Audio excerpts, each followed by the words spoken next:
मेरे प्रिय कैडेट्स, आप सभी को मेरा नमस्कार। जैसे कि हम जो है छठी कक्षा से क्षमा कीजिए, सातवीं कक्षा से संबंधित जो है हिंदी वल्लरी से अध्याय 2 का हम अध्ययन कर रहे हैं, जिसका शीर्षक है अध्यापक और विद्यार्थी। जैसे कि हमने देखा कि संवाद यहाँ पर चलता है।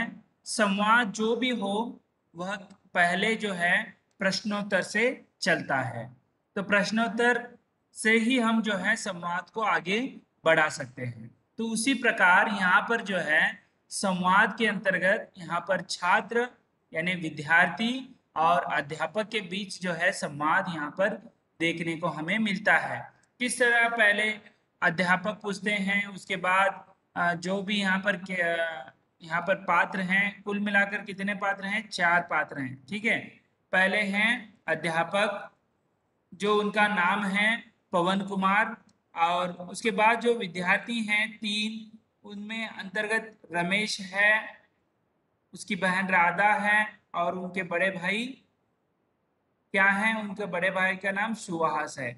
इनके बीच जो है यहाँ पर संवाद जो है चलता है। और संवाद के बाद जो है कौन से कक्षा में पढ़ते हैं और कहाँ रहते हैं, और इस तरह पूरी जो है इसमें आगे संवाद बढ़ता है। उसके बाद जो है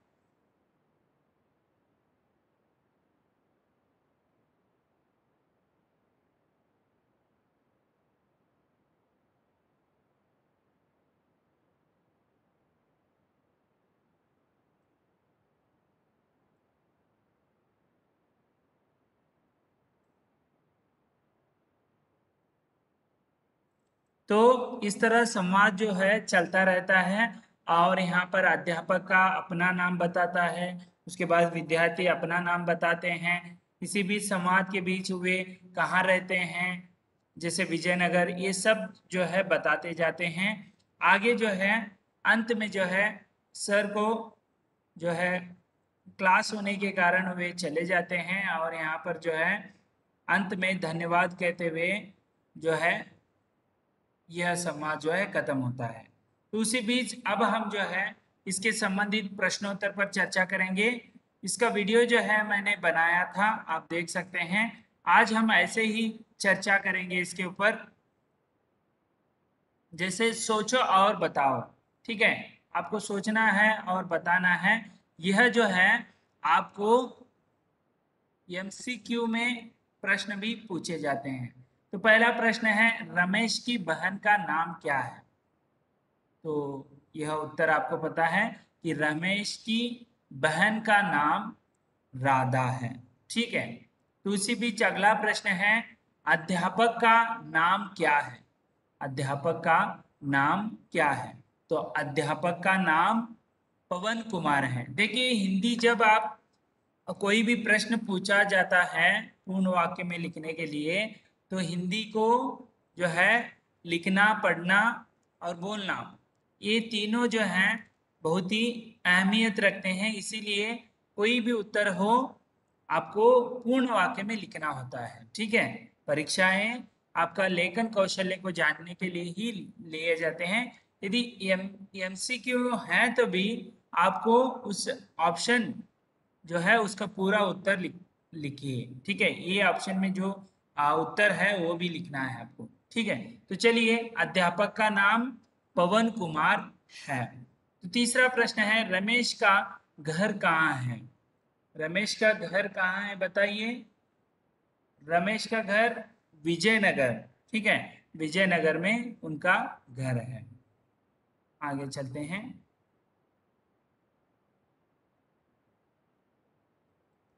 उत्तर लिखो। राधा कहाँ पढ़ती है? राधा कहाँ पढ़ती है? तो इसका उत्तर इस प्रकार लिखना है कि राधा सरकारी स्कूल में पढ़ती है। तो अगला प्रश्न है, रमेश के बड़े भाई का नाम क्या है?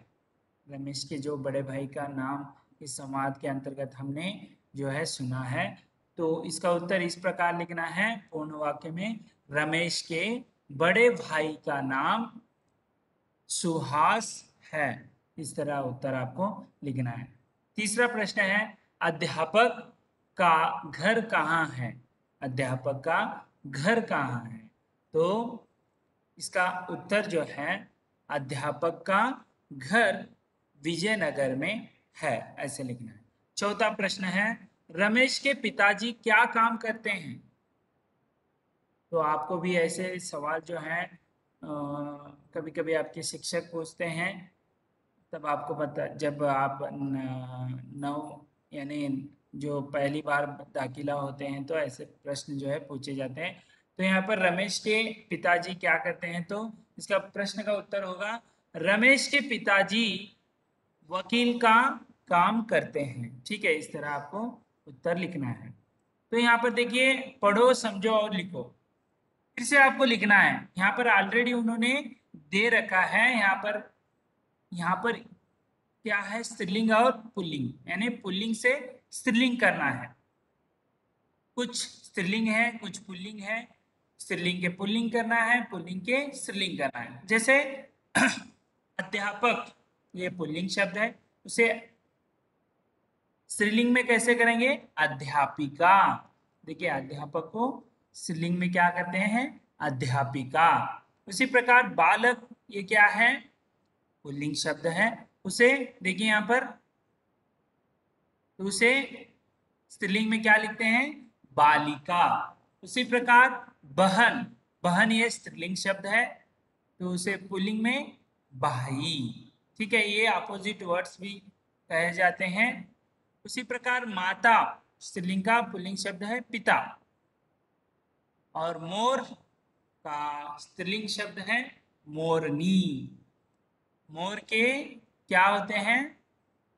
आपको पता होगा मोर के जो है पंख होते हैं, उसे फैलाकर जो है नाचता है, मोर नाचता है। मोरनी के पंख नहीं होते हैं, ये आप समझ लीजिए। ठीक है, मोरनी के पंख नहीं होते हैं और मोर के पंख होते हैं। ठीक है, आगे चलते हैं। यहाँ पर देखिए जोड़कर लिखना है। जैसे इन सबके पहले जो कॉलम में या भाग में क्या दिए हैं? वृत्ति दिए हैं, क्या है वे, और उनकी जैसे वे क्या हैं, उनकी अवधा क्या, अवधा जो है उनके जो पोस्ट कौन से है वो दिया है, उनकी वृत्ति क्या है। जैसे गुरुजी पाठशाला से संबंधित हैं, तो उसी प्रकार वकील किससे हैं? यहाँ पर दिया है न्यायालय से, न्यायालय से वे जुड़े होते हैं। इसी प्रकार किसान अस्पताल खेत सेना किससे जुड़े होते हैं? किसान खेत से जुड़े होते हैं। वैद्य अस्पताल या सेना बताइए, तो वैद्य अस्पताल से जुड़ते हैं। उसी प्रकार व्यापारी कहाँ से? नीचे होगा, तो व्यापारी कहाँ से? दुकान। ठीक है, सिपाही जो है सेना। इस तरह जो है आपको उत्तर लिखना होता है। आगे चलेंगे, निशान लगाना है। ठीक है, जैसे देखिए यहाँ पर सही वाक्यों के आगे जो राइट जो वाला चिन्ह है, सही चिन्ह का निशान, और गलत वाक्यों के आगे गलत या क्रॉस का चिन्ह आपको निशान लगाना है। तो देखेंगे पहला सही है या गलत है। गुरुजी का घर विजयनगर में है। सही है गलत है? तो ये जो वाक्य है ये सही है, तो आपको यहाँ पर जो है क्या लगाना है? यहाँ पर सही वाला निशान लगाना है। रमेश के पिताजी अध्यापक हैं, ये दूसरा जो वाक्य है सही है या गलत है? ये गलत है, क्योंकि रमेश के पिताजी वकील हैं, अध्यापक नहीं। तो आपको यहाँ पर गलत करके लिखना है। अगला है सुहास रमेश का छोटा भाई है। रमेश का छोटा भाई है सुहास? नहीं, ये भी गलत है, क्योंकि सुहास जो है उसका रमेश का बड़ा भाई है। तो इस तरह आपको निशान जो है लगाने हैं।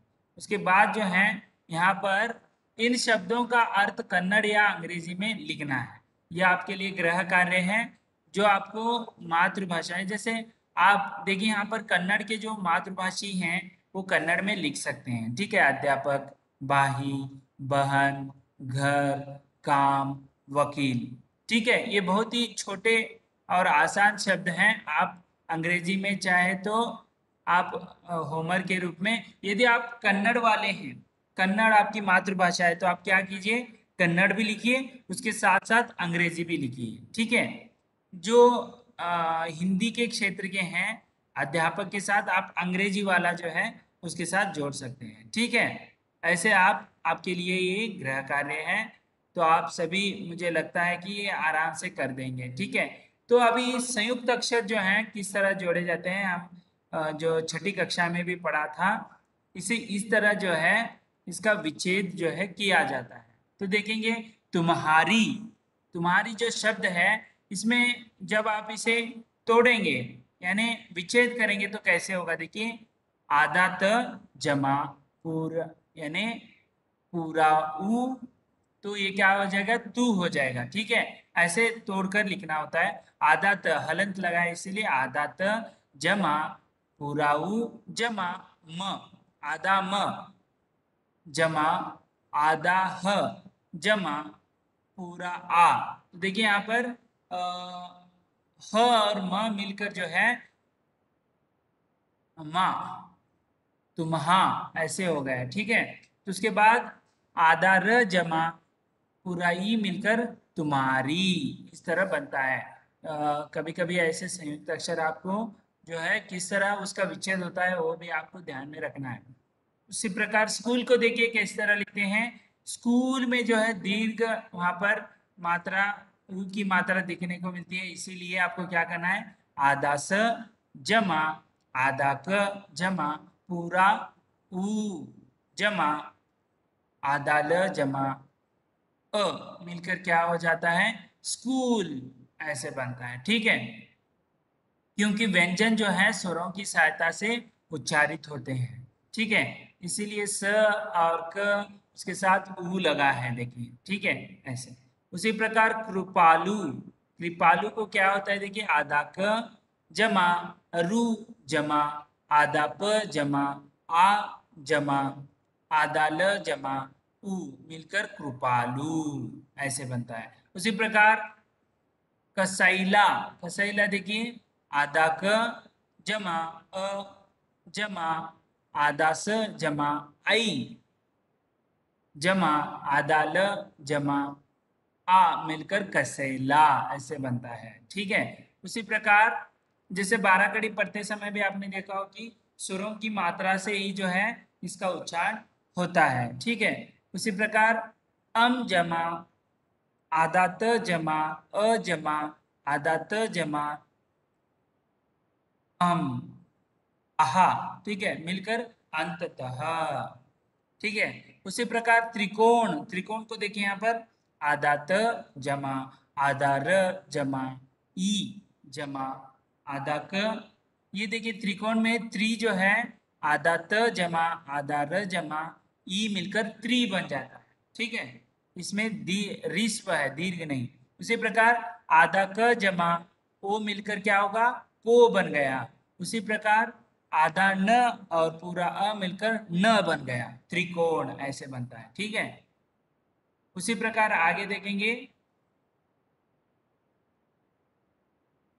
देखिए आश्रय, आ वो उसमें व्यंजन नहीं है, आ जमा आधा श और पूरा आधा श जमा आधा र जमा अ मिलकर क्या होता है, श्र बन जाता है, ठीक है। उसी प्रकार आधा य जमा अ मिलकर य बन जाता है। उसी प्रकार स्तंभ, स्तंभ में देखिए आधा स जमा आधा त जमा अम मिलकर जो है स्तंभ बन गया, स्त, स्त बन गया। उसी प्रकार आधा भ और पूरा अ मिलकर भ बन गया, स्तंभ, ठीक है। उसी प्रकार मुर्गा, मुर्गा देखिए आधा म जमा ऊ मिलकर मुंह बन गया, ठीक है। आधा र और आधा ग जमा आ मिलकर मुर्गा, ठीक है। उसी प्रकार आधा ध जमा अ मिलकर ध बन गया, आधा र जमा आधा म जमा अ मिलकर धर्म, धर्म, ऐसे बन गया, ठीक है। उसी प्रकार अध्यापक देखिए, आधा अ जमा ध जमा य जमा आ, छोड़ दीजिए, ध्या बन गया देखिए। हाँ, उसके बाद आधा प जमा अ मिलकर प बन गया, आधा क जमा अ मिलकर अध्यापक। ठीक है, उसी प्रकार विद्यार्थी देखिए, वो आधा व जमा ई मिलकर वी बन गया। ठीक है, उसी प्रकार आधा द और आधा य मिलकर, आधा य जमा आ मिलकर क्या बन गया, द्य बन गया, द्या द्या बन गया। उसी प्रकार आधा र जमा आधा थ जमा बड़ी वाली ई मिलकर जो है अर्थी, अर्थी ऐसे बन गया, विद्यार्थी ऐसे होता है। तो आपको और भी अन्य शब्द लीजिए, उसे इसी प्रकार जो है संयुक्त अक्षर को अलग कीजिए ताकि आपको आसानी होगी, समझ में आएगा। वर्णों को जोड़कर शब्द बनाओ। देखिए यहाँ पर ये जो है आपके लिए गृह कार्य है। ठीक है, आधा ब और आ जमा आधा ल जमा अ जमा आधा क जमा अ मिलकर क्या बनेगा यहाँ पर। आपको मैं एक शब्द बता रहा हूँ, जैसे आधा ब और आ मिलकर बा बन गया, आधा ल और अ मिलकर ल बन गया, आधा क और अ मिलकर क, यानी बालक बन गया। ऐसे आपको और भी जो है 4 शब्द हैं, उसे आपको लिखना है।